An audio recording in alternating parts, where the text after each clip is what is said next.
N, P और के। N मतलब नाइट्रोजन, पी मतलब फॉस्फोरस और के मतलब पोटेशियम। अब पर्माकल्चर में हम रासायनिक खाद का इस्तेमाल या उपयोग नहीं करते, तो हमारी खेती में ये 3 पोषक तत्व कहाँ से आते हैं? पहले पोषक तत्व की हम बात करेंगे जो है नाइट्रोजन। अब नाइट्रोजन एक बहुत ही बहुमूल्य पोषक तत्व है, इसके बिना हमारी खेती नहीं हो सकती और इसीलिए किसान भाई अपने खेतों में यूरिया डालते हैं, नाइट्रोजन का एक स्रोत। परंतु हम भी 10-12 साल से यहाँ खेती कर रहे हैं, 150 खाद्य पदार्थ हम यहाँ उगाते हैं, पर आज तक हमने कभी भी यूरिया का इस्तेमाल नहीं किया। तो हमारी खेती में नाइट्रोजन कहाँ से आ रहा है, ये मैं आपके साथ आज साझा करूंगी। आप शायद जानते हो कि नाइट्रोजन हवा में होता है। 78% हवा हमारी नाइट्रोजन है और ये नाइट्रोजन हमें हवा से लेके किसी तरह हमें अपनी ज़मीन में डालनी है ताकि हमारे पौधे इसको ले सके और हमारे लिए खाना बना सके। अब ये कार्य कौन करता है और कैसे होता है?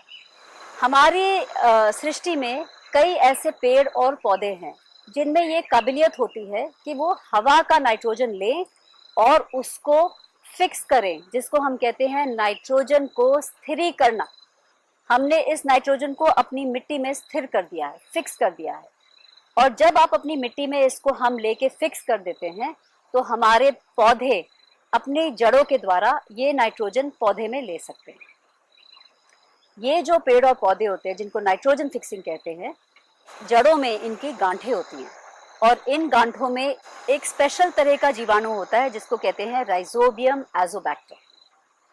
ये जो जीवाणु है इसमें ये काबिलियत होती है कि ये हवा से नाइट्रोजन लेके उसको फिक्स करे, उसका स्थिरीकरण करे, ताकि वो पौधा खुद और उसके आसपास के और पौधे नाइट्रोजन को अपने में समा सके। अब नाइट्रोजन फिक्सिंग पौधे कौन से होते हैं?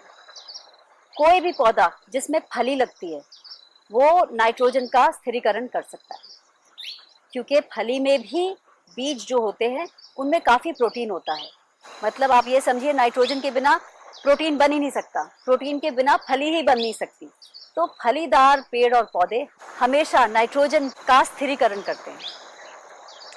अब कई बारी हमें वैज्ञानिक बताते हैं कि हमें अपने क्रॉप की रोटेशन करनी चाहिए, मतलब हमने अपनी खेती को बदल बदल के चीज़ें उगानी चाहिए। जैसे अगर आपने एक खेती के सीज़न में घासें उगा ली, जैसे अनाज हो गया, मक्की हो गई, बाजरा हो गया, तो अगले सीज़न में आप दालें लगाएं, दलहन लगाएं। वो ये क्यों बोलते हैं? क्योंकि दलहन जो है वो नाइट्रोजन का स्थिरीकरण करती है।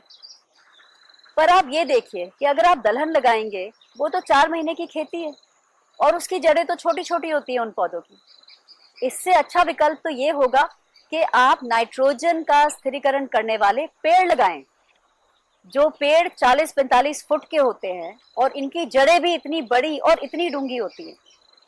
इतनी बड़ी जड़ों में इतनी गांठें और इतनी गांठों में इतने जीवाणु जो दिन रात लगे हुए हैं नाइट्रोजन का स्थिरीकरण करने के लिए।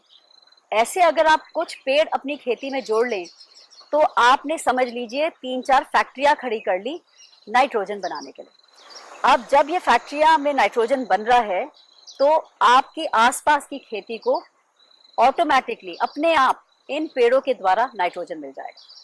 इसके बहुत सारे फायदे हैं। पहला फायदा यह है कि आपका यूरिया का जो इस्तेमाल है उसका खर्चा कम हो जाएगा, क्योंकि आप यूरिया डालेंगे नहीं।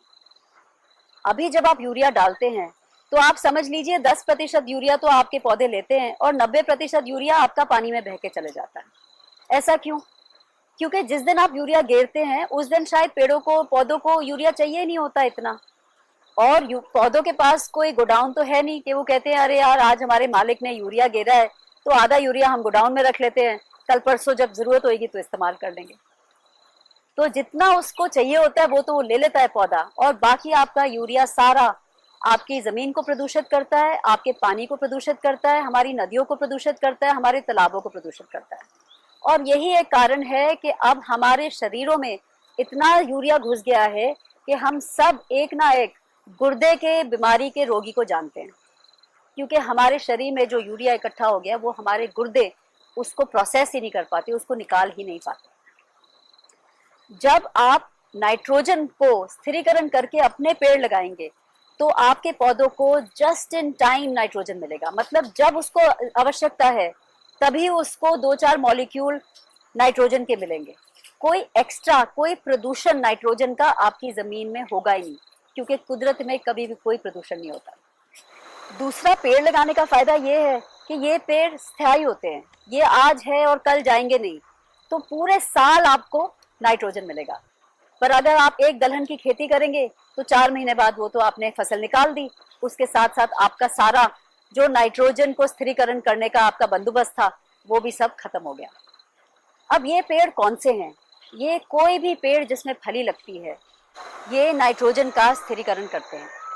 जैसे सिरस हो गया, शीशम हो गया, कुछ बहुत खूबसूरत फूलदार पेड़ जैसे गुलमोहर हो गया, अमलतास हो गया।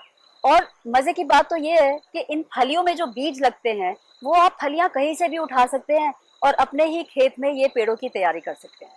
आपको पेड़ खरीदने के भी कोई इसमें खर्चा नहीं होगा।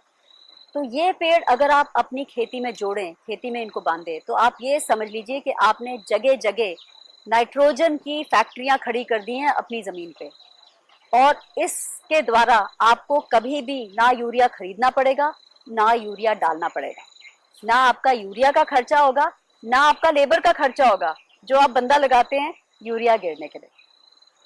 तो इसी तरह नाइट्रोजन का स्थिरीकरण करने वाले पेड़ आपका एक प्राकृतिक विकल्प है यूरिया के लिए, और अगर आप इसको अपनाएंगे तो आपका यूरिया का खर्चा कम होगा, आपके यूरिया से जो प्रदूषण हो रही है वो कम हो रही है, जो हमारी बीमारियां फैल रही है वो कम हो रही है, जो आपकी जमीन प्रदूषित हो रही है, आपके पानी प्रदूषित हो रहा है, ये सब बंद हो जाएगा और आपका निवेश कम होएगा।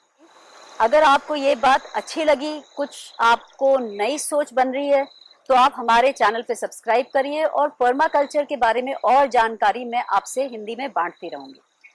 और ये वीडियो आप अपने व्हाट्सएप ग्रुप्स में अपने परिवार वालों के साथ, दोस्तों के साथ, और कोई भी आपके कृषि के कोई ग्रुप बने हों उस पर भी आप ये शेयर करिए।